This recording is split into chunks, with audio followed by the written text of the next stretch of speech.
Welcome to the National Rural Health Executive Webinar Series. My name is Colleen Bay with NRHA Services Corp. Just a few housekeeping notes to review before we start. Everyone will be muted. We're going to try to get through the webinar in about 30 to 40 minutes, offering some time at the very end for questions. If you have a question for the presenter, don't hesitate to just type it into your control panel at any time, and I'll make sure that it gets covered at the very end. And as a reminder, today's event is being recorded and you'll get an email with a link to the recording before the end of the day. Today, our presenter is John Gomez. John has a strong background in NIST critical infrastructure and has been involved in cybersecurity and high technology for more than 3 decades. He has lectured and trained on cybersecurity and advanced technology topics worldwide. Before founding Sensado, John held executive roles at Allscripts, WebMD, and Microsoft. I would also like to take this opportunity to say thank you to our partner, Sensado, who joined our partnership program last spring. They have a unique partnership with government agencies like CISA, the Department of Homeland Security, and the FDA, who call on Sensado to investigate threats, to make recommendations for how to respond. Sensado is a fully managed cybersecurity solution with 24/7 monitoring of networks, servers, and medical devices, threat intelligence, policy and governance designed specifically for critical access in rural hospitals. Partners like Sensado not only offer vetted rural solutions and services, but they also play a significant role in supporting our advocacy efforts on Capitol Hill and help make our conferences a reality. At this time, I am now going to turn it over to John for our feature presentation, How Rural Hospitals Can Respond to and Contain a Cyber Attack in 14 Minutes or Less. John? Great, thank you so much, and thank you everybody for taking time out of your day to to join us and talk about this topic on incident response.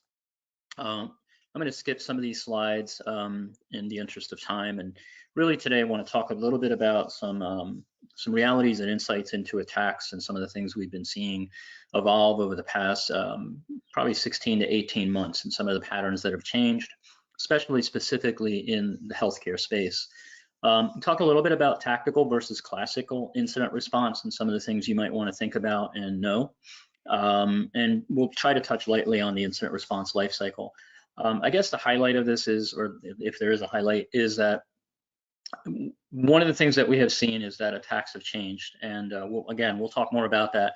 But the way that we respond to attacks has not changed. For the most part, most organizations that we see, especially within the healthcare area, but within also the broader critical infrastructure sectors, which includes things like Department of Defense and transportation and finance and utilities, they also are kind of relying on older, outdated approaches to incident response.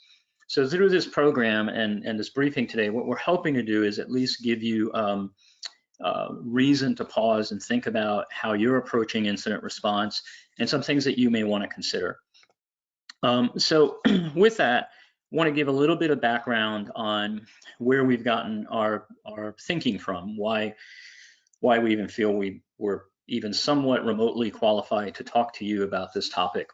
So Sensado as a company over the past several years, we started in 2013, by the way, we've probably put several hundred people through tabletop exercises. And I know the screen says 650, but it's probably much higher by this point in time, and well over 100 hospitals at this point.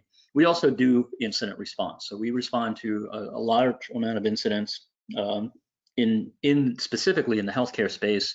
As mentioned during the preamble, we get called upon to respond to things related to medical device security and things of that nature.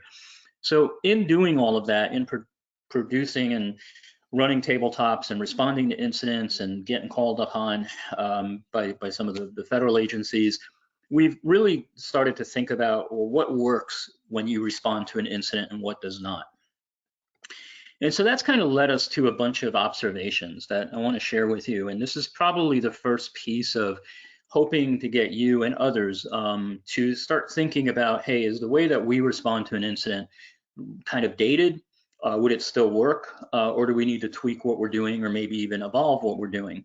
And at no time do we think that the past methods to incident response need to be gotten rid of. We do think they do need to be augmented. And we'll talk more about some things you can consider to augment incident response as we get into this presentation. But just to give you some insights into things we see when we run tabletop exercises, which we found to be interesting. And again, this is spread out over a large amount of hospitals and attendees with all different various skill levels and access to resources. So we've had critical access hospitals that are 10, 12 beds attend our tabletop programs, all the way up to university multi-hospital systems attend. And one thing that's interesting is we really, regardless of the size of the hospital, don't see a difference in the response to the incidents. So we don't think this is something related to resources. We think that the industry itself is stuck in terms of how we do incident response. So with that, one of the things that we've seen is that most incident response programs we look at are focused on the protection of data. And this changes the mindset. And we'll talk more about that in a moment. But that's one of the key things we've realized as we've done these, is that really everything we see when it comes to cybersecurity incident response is protecting data. The other thing we found is when we introduced this concept of high velocity, high violence attacks, which we'll talk more about, we find that within about 15 to 20 minutes of the organization participating in the tabletop, they start to fall apart. Typically they come to the table with some type of written incident response plan. They have all their highlighters and markers and Excel spreadsheets and playbooks and everything ready to go. And then we get into the simulation and we find that it starts to break apart. And one of the most important things that we see is that the participants from those organizations begin to rely on what we consider ad hoc practices. So ad hoc practices are basically those practices where I fall back on, what I think I should be doing. Maybe I'm not real sure, but I might as well try something, which isn't all of in itself a bad thing. But on the other hand, it does demonstrate that the participants really haven't thought through how they deal with a very serious attack and what to do about it. So that brings us to this concept of what we're really looking for in an incident is muscle memory, right? When we see things become overwhelming, it's a very high violence, high velocity attack, we want to see muscle memory. We want people to react immediately without having to really think too much, and have the ability to still control the situation. The other thing we see is that most programs don't consider the emotional and psychological response of an attack, and we'll talk more about that momentarily. Sometimes that isn't so much the actual IT organization that's dealing with the attack, but everybody around it, the clinical staffs, the executive leadership, the other adjunct support teams throughout the hospital. And that's interesting because what we find is all of that eventually impacts patient care. And that's a big problem, because once you've impacted patient care, whether or not you've stopped the attack or contained it or whatever you've done, patients are impacted. And obviously that would be considered a failed response, at least in our view. Most programs, most incidents that we see when people are addressing incidents, and this goes beyond incident response in just general terms of cybersecurity, we find that most organizations, most IT security professionals don't respect the audacity of the attacker. And we can get into examples of what we mean by that. We've had several situations where people, will say things like, well, what's the chances of that happening? Or would anybody actually ever do that? Or, wow, that's kind of nutty, never expected that. And those are all kind of high-level examples of not really respecting the audacity of the attacker. And that always gets us into trouble. And then the other thing, one thing that really, when we do these, points to us in the direction of this is a really classical approach to incident response, is that we see a lot of incident response plans are very hierarchical. So what we mean by that, just as an example, is something happens out in the organization, wherever it is, whether it's a clinic, the hospital floors, the financial areas, HR, wherever. There's some kind of incident. That user reports that to the help desk, and the help desk then needs to triage or evaluate that, and then they realize it's a security incident, so they have to either escalate to somebody else in the hospital or the organization, and then that person gets involved, and then they realize they have to do something, so they may have to escalate to someone else. And basically what you have is a very hierarchical incident response plan. And this kind of works well when we're trying to protect data. But now if we switch the originator of this incident to, hey, there's something going on with a medical device connected to a patient, or there's something moving through the network that may be impacting patient care. Maybe it's attacking the EMR or some other critical system. Then suddenly this hierarchical approach becomes really counterproductive to what we're trying to do, which is ultimately protect the patient. So seeing that kind of approaches when we do tabletops and other types of simulations really kind of bears out to us that, hey, as an industry, we've kind of not evolved our incident response capabilities. So, you know, I've mentioned this before, and I kind of want to go back to it. And this was an eye-opening thing to me, is that when we think of incident response, one of the things I'll hear from people is, well, you know, we're a NIST CSF shop, or we're high trust, or we're HIPAA compliant, or whatever that is. Now, what's interesting about all of those frameworks is that none of them have been designed or are designed to protect human life. Every cybersecurity framework that I know of, and I'm searching for one that isn't, is designed to protect data, right? We talk about, are we encrypting the data in motion and in rest? Do we have the right types of password complexity? Do we have, you know, situational awareness and alerting and, you know, endpoint protection and all of that? But all of that is ultimately designed to support frameworks like NIST CSF or 853 or HIPAA or PCI or whatever you have. But that's all about the data. And it's kind of eye-opening that we as security professionals work for and in an industry that ultimately is about preserving human life, but yet as security professionals, we don't really think about that. And when we run, so just so you know, this stuff we're presenting to you today is part of a much longer 3-day formal training program called Cybersecurity Tactical Incident Response. And that program, when we get into that, one of the things we talk about is that it's interesting and scary at the same time that most of us never really think about the fact that, hey, the reason I'm here in the hospital is to ultimately assure that no cyber attack impacts patient care. And we very rarely talk about that or hear people talking about that. So it's not surprising that our processes and policies and procedures don't really align with that mission. But unfortunately, that's the mission we have. The current threat landscape that's what it is, right? We have attackers now who either directly or indirectly can impact patient care. It's no longer a someday. You know, we'll talk some of that in a moment. But this is, I think, something important to take away, that you can be HIPAA compliant, you could be CIS 853, fully mature, blah, blah, blah, and yet still not have the ability or the procedures in place or controls that ultimately allow you to protect patient lives. And so that's something just to keep in the back of your mind as you're thinking about your own cybersecurity strategy and maturity.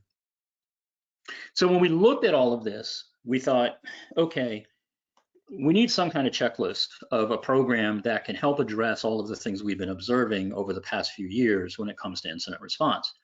And I'm not going to go through too deep into these, but really, mostly what we said is, hey, we want to start with an incident response program or methodology or framework that starts with the protection of human life. That's the primary goal.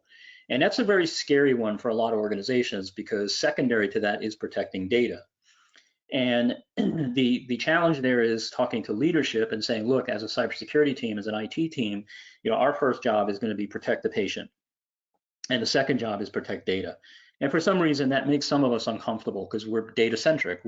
Or as engineers or administrators or whatever we may be, are more comfortable with data than typically people. But ultimately, really, truly, the incident response program has to protect people. We can be very proud of the fact that, hey, nobody got to our data, but yet we had 3 patients die. That probably wouldn't be a good day. We have to have a program, an incident response program, that supports both the psychology and emotional response. And I'll talk about that in a moment. Obviously, we want to operate from muscle memory. We want to ensure that the program can withstand high velocity, violent, and chaotic attacks. One other thing we've seen in the past is most programs, most incident response programs are built and designed to not really deal with high velocity, high violence. In fact, most people have never even heard of those terms. And when we introduce them to that, they're like, what are you talking about? So if you're familiar with those terms, you're ahead of the curve. We obviously, no matter what, we're not going to get rid of frameworks and regulations, and they have their time and purpose in place. So we want to make sure that if you put together a tactical incident response program, you're able to support these frameworks. So that's important that we don't just throw out the regulatory requirements. And we want to make sure that whatever we have can adjust to the current threat landscape. If we have a threat intelligence briefing next week and we find out that something's happening that we haven't seen before, we don't want to start over. We want to make sure that our incident response program can evolve to meet that threat. And this next part is really one that I think a lot of times is where some of the agita behind all this comes to fruition, which is you want a program that's not hierarchical, but rather that pushes authority, empowerment, and responsibility as close to the ground as possible. And I don't know if we'll have time today to get into real specific examples of that, but ultimately the easiest way for me to explain this is, you know, when I described earlier that there's an incident and that incident leads to somebody contacting the help desk and then the help desk calls somebody to call somebody to call somebody, we want the opposite of that, right? We want that end user to call the help desk and the help desk triages it, responds, contains the attack all at that level. And maybe all they're doing is providing status updates to people up at upper levels of management. Now, for a lot of organizations, especially IT, when I talk about that, they get very concerned. Like, what are you telling me, that my help desk is going to make the decision if they should shut down the EMR for the hospital? And then, yeah, that's exactly what we're talking about. The reason most people freak out about that is because they're concerned the help desk is going to make the wrong decision. And like I said, we're not going to have a lot of the time to go into how do you deal with that. But what I can tell you is there is processes and ways to do that, and they're not economically challenging. It's not like we're saying spend more money, but you can put procedures and policies in place, what we call protocols, so that you can have that balance of the help desk making the right decisions, containing the attack as quickly as possible, and management and leadership trusting that the right decisions are going to be made. The simplest way I can explain it is think about your EDs.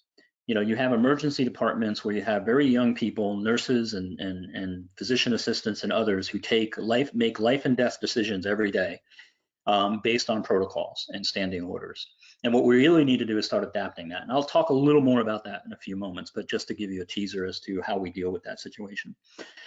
And then the other thing we want to do is make sure that whatever programs you put in place are realistic, right? Most IT security professionals come from data backgrounds, and most of the things we've done, whether it's CISP or SANS or whoever it is, comes from the world of IT. And frankly, we're not real good at dealing with highly chaotic situations. We think we are because the server goes down, that's chaotic. That's not really chaotic. I mean, it's a pain and it sucks, but ultimately, that's nothing like being told that a patient's under attack, or that a pediatric unit's been attacked, or that you have a major, piece of malware that's potentially impacting pharmacy calculations, right? Medication dosing. And those are real serious things, right? That ultimately life could be impacted. So we don't really have a history in the world of IT in most cases of dealing with this type of stuff. And I can tell you this is true at the level that even at the Department of Defense, this is something they're struggling with. That for the most part, our history in IT has been way behind the lines, and now that's changing. If you're paying attention to what's happening in Ukraine and stuff like that, you can quantify for yourself some of the fears we have right now of something at a much broader scale kicking off, and us being data centric versus life centric. So when we started putting this program together, that last piece that I just talked about is having something that has a proven approach to handling tactical and critical situations. We started asking, where can we get that experience? Where can we take, what can we learn? Who can we learn from? And the first place we turned to was healthcare. Specifically, we looked at trauma centers, and one in particular, one in Maryland, which was is considered by many to be the originator, grandfather of trauma, the shock trauma center. And we started wondering, how do they deal with highly chaotic situations? What do they do? What are their practices? And it comes back to this concept of protocols. And so we started to adopt many of the things that you would do in a trauma center and apply that to IT security. And again, a lot of this is just changing how you think and not reinvesting or retooling everything you do. It's really more about how do you approach these things, and what is the mental approach and the protocols themselves. And we'll talk a little more about protocols in a moment. So one side of what we did comes from the world of healthcare. Now, for those of us in healthcare, like all of you, this actually works out really well because it's the same language that your clinicians speak, and typically your leadership. So if all of a sudden you're talking to your clinicians or your hospital leadership about, hey, we want to institute these rapid response protocols for cybersecurity, you're going to pique their you're going to pique their interest, because fundamentally they understand what a protocol is. And what's really nice about that is you're not speaking one language and they're speaking another. When you go into somebody and go, well, we're going to put together a playbook and we're going to have all these other things, and it sometimes is hard to then just educate them on what you're trying to do. But you can reduce that anxiety by using the same language as them. Now, that's just a benefit because we're in the healthcare space. If we were in the defense industry, we'd have to educate people on protocols. So let me just make sure so there is another section to this, which the slide's not in here. There's another area that we drew experience from, right? So one side was looking at trauma centers. The other side we looked at was special operations teams, right? So we looked at how do things like Navy SEALs or Delta Force or Rangers or others, SWAT teams and law enforcement, how do they respond to highly chaotic, high violence situations? What are the tools they're using? And we started to apply some of that into this type of program. So one of the areas is, one of the things we took from that world is something known as immediate action drills. And so what immediate action drills are is a way to practice things so that if you have to face an encounter, you can draw from muscle memory. So if you think about like a ransomware attack, right, that's not something where we want somebody to pull out a Word document or a playbook or an Excel spreadsheet and figure out what to do. We need whoever's answering that call and being told by the end user that there's a skull and crossbones on my screen and it's asking me for money. They need to know immediately what steps to take. And so the immediate action drills from the world of special operations really help that. And when we train organizations on doing that, it creates muscle memory. And once you have that, you start to trust your frontline responders, like your help desk, much more, because now you know that they're trained at a level that's a little probably above the status quo. So I want to talk a little bit about some things that are going on in the industry that are bringing some of this to light, right? One of them is this lawsuit that you may have heard about for a hospital in Alabama where they got hit by ransomware. And unfortunately, the claim by the plaintiffs is that a baby died as a result. And without going into too much detail on this, because we actually tangentially were involved with this response, not prior, but after, there's part of the plaintiff's case is that the hospital responded from a security incident response perspective inappropriately, right? That they didn't have the right skills, they didn't put in place the right procedures and processes, and there's a bunch of other things that the plaintiffs claim that the hospital didn't basically know what it needed to do when an attack took place that could impact human life. And so this is, the problem with stuff like this is that ultimately, once these type of lawsuits begin, lawyers find very quickly that, hey, this is something we can do. And they can begin reading the press and reading the disclosure statements on the OCR website and start putting together class action lawsuits. So I do believe no matter what, the way we do incident response is going to have to change. And it'll probably be changing because of the potential civil litigation that hospitals face.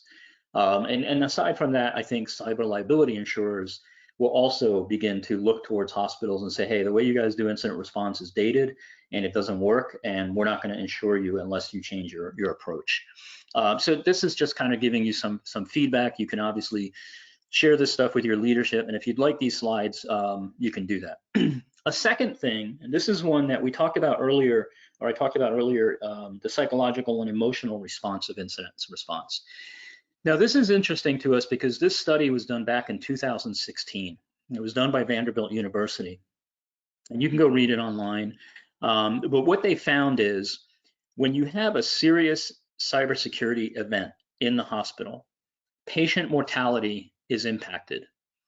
And when you start reading the study and understanding what was found, there's a few things we need to break down. What is a serious cybersecurity event? Well, it's an event in which typically the hospital is disrupted.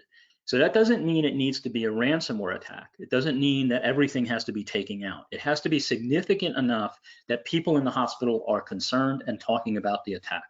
So if you had 20, 30 servers taken out and the hospital staff starts talking about it, that's considered a significant event. So it has nothing to do with reporting it to OCR or is it a reportable breach or not. It's nothing to do with that. And again, this is where regulations like HIPAA and other things fall down, right? Because HIPAA is telling you, well, a reportable event is XYZ. But reality of life is human life is impacted whether you have 500 records or patient data impacted or not. And the reason that is because the caregivers start getting concerned about what is happening in the IT organization, what's going on with this attack, what's been impacted, has our employee data been impacted, did they get to my social security numbers, do they have my home address? You know, all of these things kind of start making their way through the corridors of the hospital.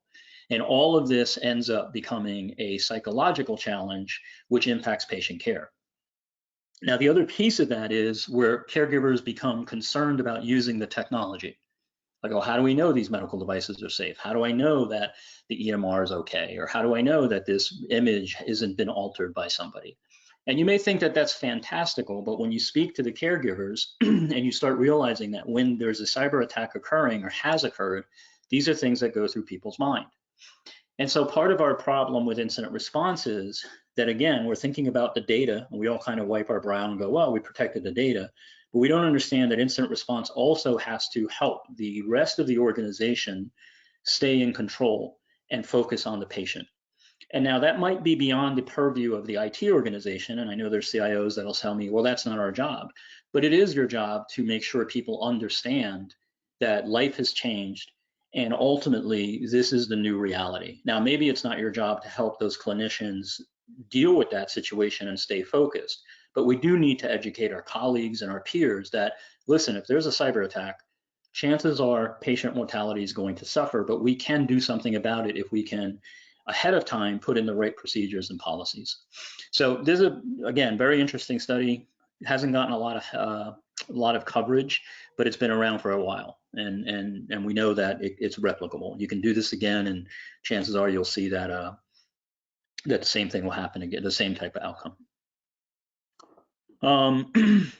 This one is really interesting, and I think this starts getting us into velocity and violence. When you read this article, this was a public article, you find that within 2 minutes after the attack beginning, the ransomware took about 2 minutes to unfold.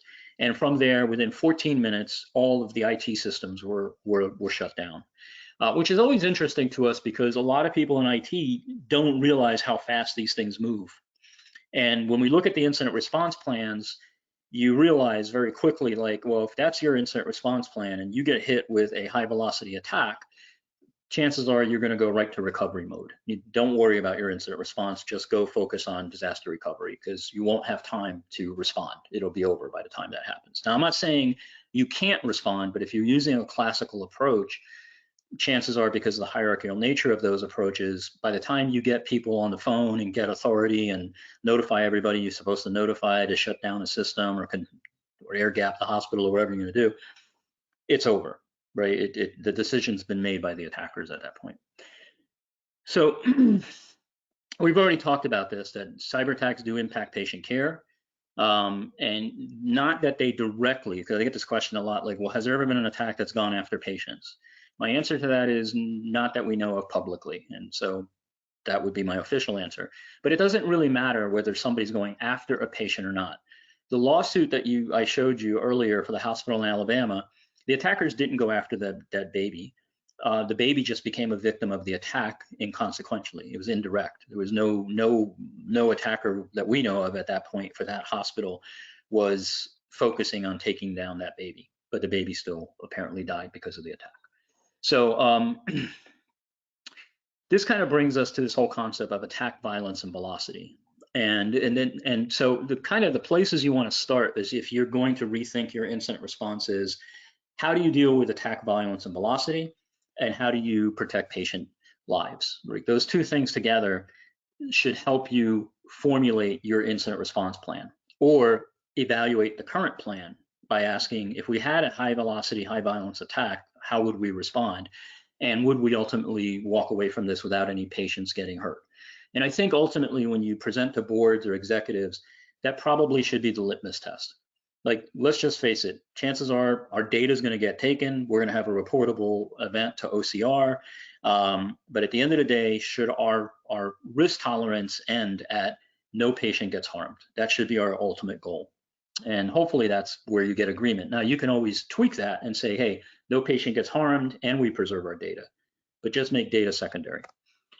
So because of attack violence and velocity, and that we found that most attacks take place within 14 minutes or less when we're talking about a highly violent attack, we went back to the world of trauma and we realized, hey, the trauma world, there's this thing called the golden hour, which is this belief that if a patient who suffers traumatic injury can get advanced life support and advanced care within an hour from the time the injury occurs, chances of survival dramatically increase, right?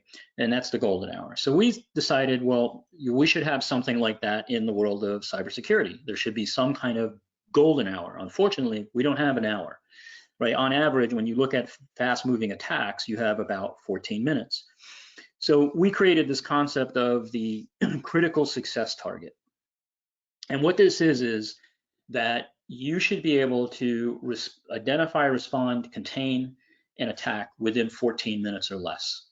And I know that's hard for a lot of organizations, and I'm going to skip the nuanced stuff here just to, well, let me go back. So let me go back to this.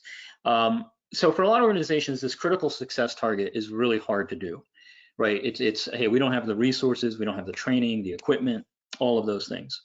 So what I would tell you to do is, okay, change that to 30 minutes or less. Pick something that works, but define some kind of value that can work within your world that is your starting point. So maybe, you know, your first track at this, you go, look, any cybersecurity incident we have to get to containment within 35 minutes, 40 minutes, 45, whatever you think. The one thing I will also tell you is plan for 3 a.m. And when we do our training programs, we're always telling our attendees, you got to plan for 3 a.m. And 3 a.m. means 3 a.m. on a Sunday morning. You know, are you still going to be able to hit that critical success target at 3 a.m. or do you have to call 5 people because there's only one person that knows how to log in and shut down the domain controller? So plan for 3 a.m. and adjust the critical success target to what you can do. Now, if you can get yourself to a point where, hey, within 35, 40 minutes, we're going to contain this attack, there's a few things that can come from that. The first is you can have a conversation with your leadership and say, just so you know, given current course and speed, where we're at, the budget we have, the access to resources and talent, it would probably take us about 35, 40 minutes to successfully contain an attack, a fast-moving, high-velocity, high-violence attack. Now, your leadership may say, well, that's not good enough. And say, okay, well, let's see if we get it down to 30 minutes or 25 minutes. But to do that, I'm going to need this. And now you can start having kind of a conversation around the economics. And the organization can also make a conscious decision as to what level of risk tolerance they want to accept. The reason I'm telling you to go through that is because of something we call defensibility. 18 months after the attack, or maybe sooner, you may be called into court, right? You have a civil suit like we just saw the one in Alabama, you're going to be deposed. You're in a better position to defend you and your organization if you're able to say, listen, we had this conversation. We decided our critical success target was going to be 35 minutes. We looked at 6 different ways to try and get this down, but we just didn't have the economic capability to do that. And for the hospitals that we typically serve, which are rural and critical access hospitals, that's a very real reality. They don't have the funding to go out and try to get down to a 14-minute critical success target. So what we need to do in those situations, or what you need to do, is improve your defensibility and help reduce your liability. What you don't want to do is not have that conversation and then get deposed and then be asked, kind of probably what's happening in this hospital in Alabama by a bunch of the plaintiff's attorneys as to, well, didn't you realize that not doing that could lead to patient safety issues? There's no real good way to answer that other than we took every precaution we possibly could. We had informed conversations. We were restrained by the economic situation of the organization. And you can't just say that. You have to be able to demonstrate that those conversations took place. They're part of the board minutes. The decision was made by the board and the C-suite. And that's where you guys were. In other cases, you may have leadership that says, you know what? We're not going to repaint the parking lot. We're going to give you the money to go and figure out a way to get us down to a 20-minute response time. right? And there's a bunch of obviously ways you can invest that, and I'm not here today to tell you how to do that. I'm just trying to give you ammunition to be able to have these conversations with your executives so you can help evolve your incident response program.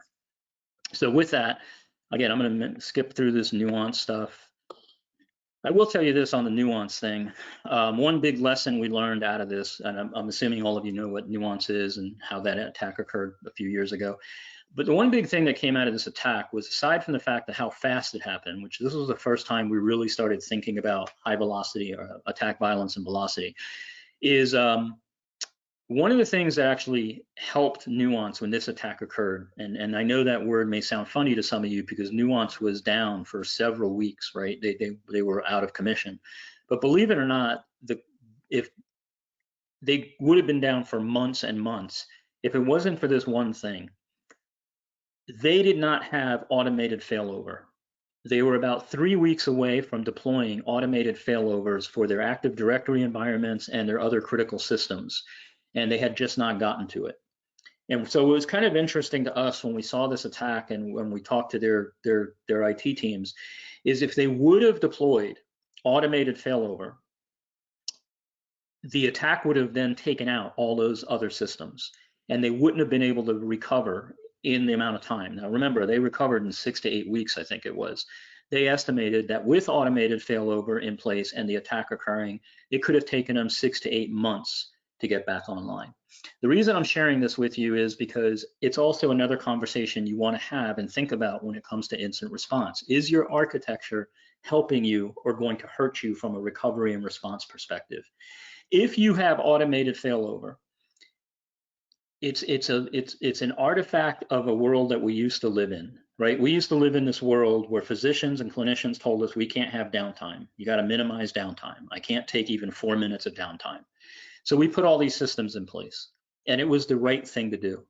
But back then when we did this, we didn't have fast moving attacks, right? We didn't have attacks that take out entire infrastructures in 14 minutes or less. Today we do. So automated failover helps the attacker.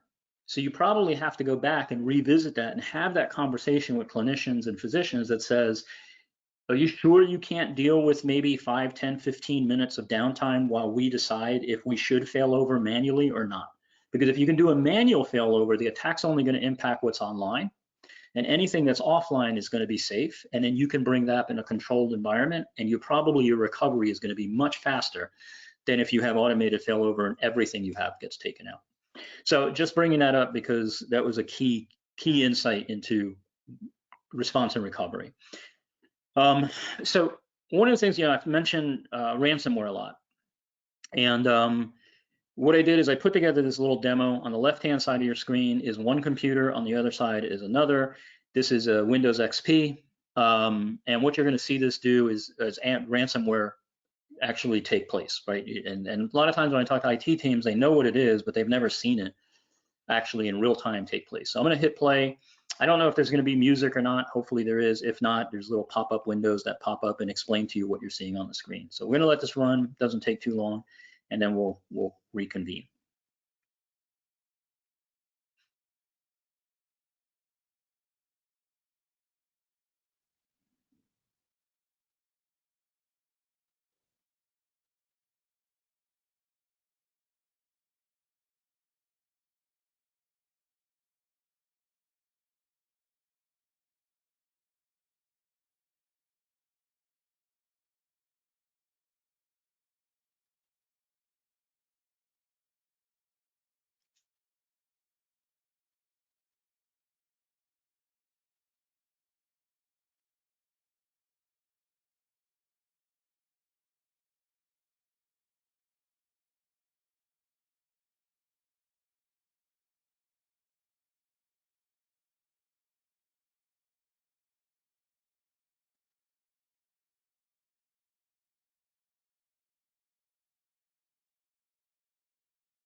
So hopefully that gives you a good idea how quickly it can spread. I'm sure since you're mostly on this call are IT professionals, you know this, but being able to see it, I think, makes it much more real.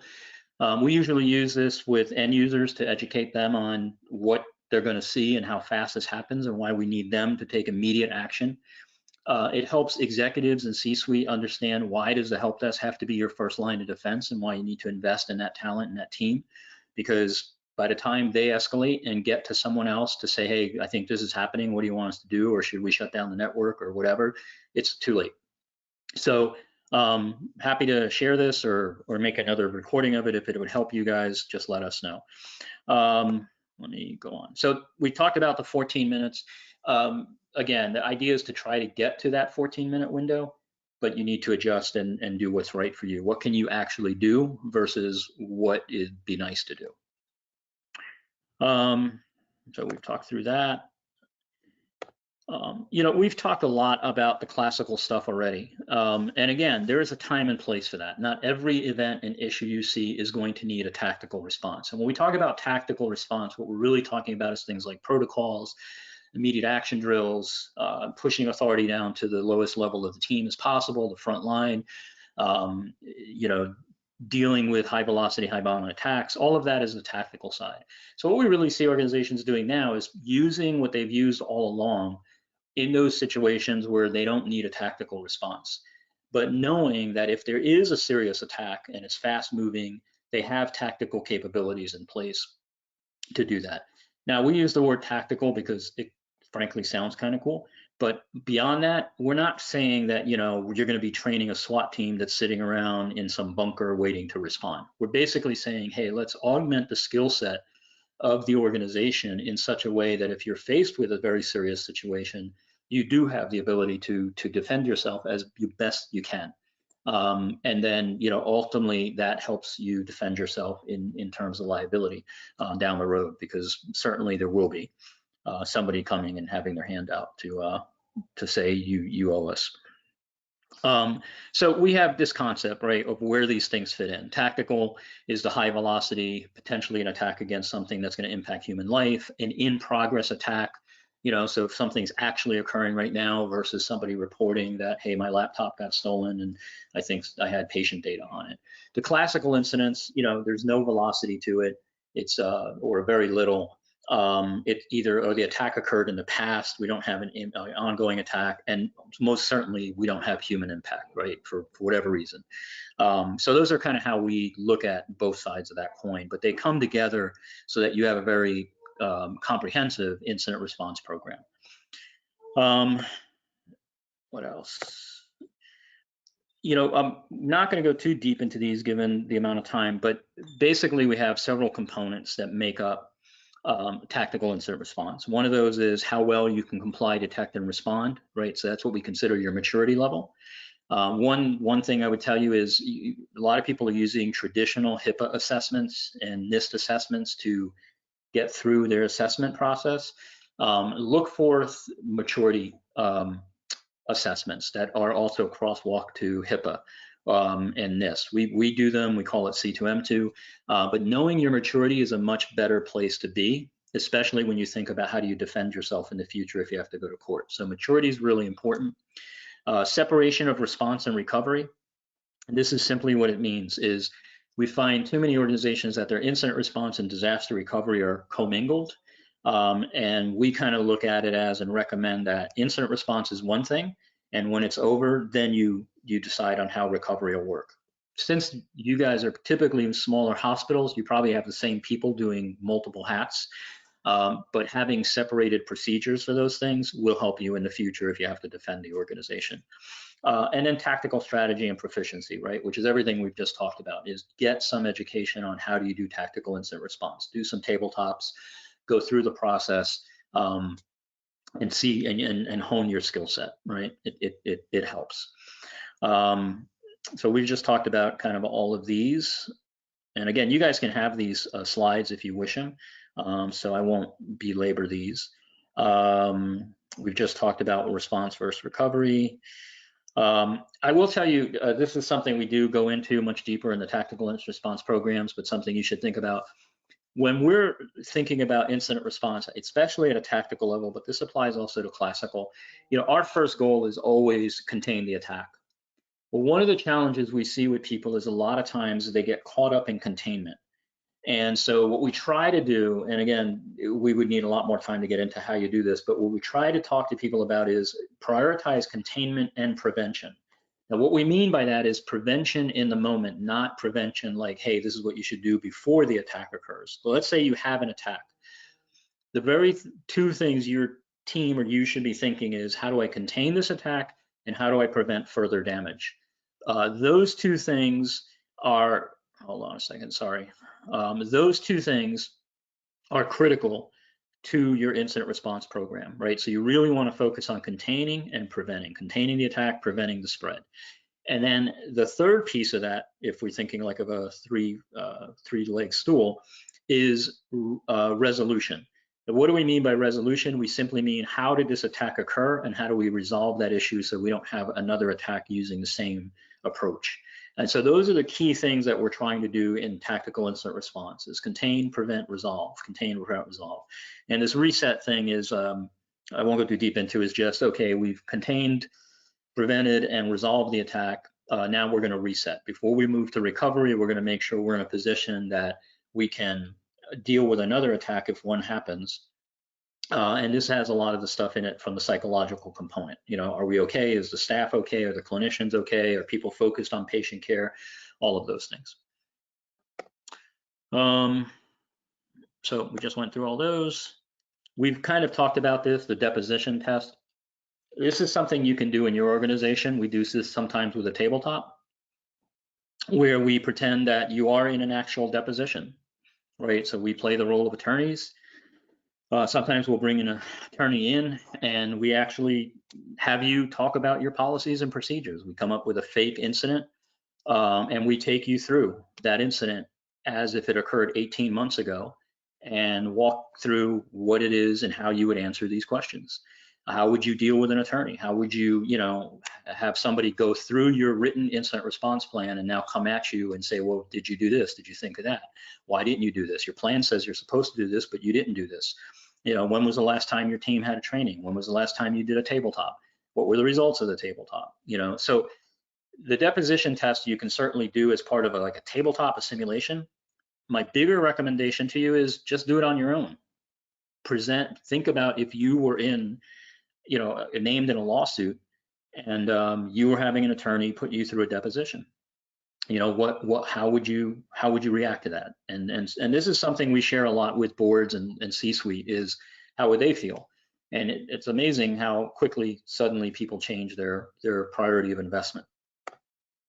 That's just that. Risk tolerance we've spoke about. We've talked about tactical offensiveness throughout this presentation, reducing liability and increasing your legal defensibility. I'm not going to do that. And yeah, I'm not going to go through all of these. This is part of the training that we do in the program that we put together. So I'm going to skip all this. And I think that was every. Oh, so one thing I will tell you, this is what's called the rapid response methodology. I'm not going to go too deep into it, but I will tell you one of the big things that when we designed this program, it was specifically to address incidents revolving around medical device attacks. So I'm not going to go too deep into this here because it would take a whole nother few hours to get through. But just as if you're taking anything that we talked about today and going to apply it in your organization, please make sure that you really think about, okay, what happens if this attack is launched against a medical device and there's a patient connected to that? There's a whole bunch of stuff you have to think about. Is how do you get caregivers to the patient bedside? Can you disconnect the device or not? Again, we have to think about prevention and spreading to other devices. So there's a whole bunch of things. Just think about that as a special use case and make sure you address that in your incident response plan. Again, if we go back to the deposition, and God forbid you ever have an attack in which a device is attacked connected to a patient, you don't want to be in a deposition and have somebody ask you, well, did you consider what would happen if a medical device came under a cyber attack? And you say, well, yes, I did. Well, where is that in your plan? I don't see that in this incident response plan. Is this your incident response plan? Did you not give this to us as part of what you follow as your policies and procedures? And your answer is, well, I mean, I thought about it. You're gonna be not in a good place. So just think about that as at least a special case. This is just a governance model for medical device security. So this brings us back to our checklist. So I've tried to touch on ideas for every one of the items in this checklist that we kind of created at the beginning of this presentation, or when we started looking at incident response. A lot more in here that I obviously can't cover in the time. My hope ultimately is that in some way, shape, or form, it just gives you, some food for consideration or something to consider, right? And you rethink how maybe you're doing incident response. Everything's a crawl, walk, run. Resources are extremely limited. Obviously, all of us are having challenges with retaining and acquiring staff. So, take it little by little. We do run the tactical incident response class. We typically charge $2,500 a person. We've been waiving the fees on that just to try and get people the education. So we can work with with groups to kind of figure out how to make that happen. But ultimately, just at least think back and determine, does the incident response plan and program and capabilities you have today, would it really support you if you had a very serious attack? And ultimately, how would you be able to defend your decisions 18 months down the road if it came to that? So with that, happy to take questions if there are any. Hopefully I didn't put anybody to sleep and this was valuable for you and a good use of your time, but truly appreciate you guys taking time to hear me ramble a bit. So thank you for that. Thanks, John. I actually don't have any questions that came through, so thank you so much for that demo and for the very insightful presentation. As a reminder to our attendees, everyone will be sent a link to this recording, so please share with your teams. And you can also see any of our partner webinars online, on demand, nrhapartners.com under the Rural Healthcare Learning Center. Before I close this webinar, is there anything else that you'd like to leave us with, John? No, just obviously if there's anything we can do to help, if you just even want to talk about stuff, we're more than happy to do that. You can reach us at any of the contact points on the screen. But thank you so much for all the time. Thanks again, everyone. Enjoy the rest of your day. Stay safe and healthy. Bye-bye.